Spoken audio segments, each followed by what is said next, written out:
Mahigit 40 ang naitalang nalunod ngayong buwan at karamihan sa mga insidente sa dagat at swimming pool. Ayon sa PNP, nakakaalarma ito, lalo't halos nasa kalagitnaan pa lamang tayo ng tag-init kung kailangan marami ang nagsiswimming. Nakatutok si June Veneracion.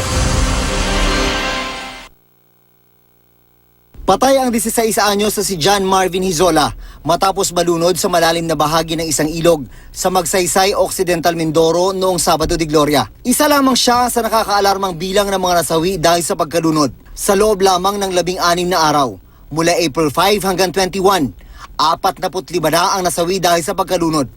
This serves as an eye-opener possibly for agencies and organizations involved in promoting personal safety to initiate programs to develop basic drown-proofing and swimming skills as part of physical education curriculum in schools. 16 ang insidente ng pagkalunod na nangyari sa dagat, 14 naman sa swimming pool. Pinakamarami ang naitalang insidente sa Region 4A, 15. Nakakaalarma, sabi ng PNP, dahil halos nasa kalagitnaan pa lang tayo ng panahon ng tag-init, kung kailan marami ang nagsiswimming. Ang mga tauhan ng Special Operations Force ng Coast Guard ang nagbibigay ng training sa mga lifeguard bago sila makapasok sa trabaho. Kung kakayanin, pwede naman daw hindi lumusong sa tubig para makapag-rescue. Pwedeng gumamit ng stick o galon na kinabitan ng tali.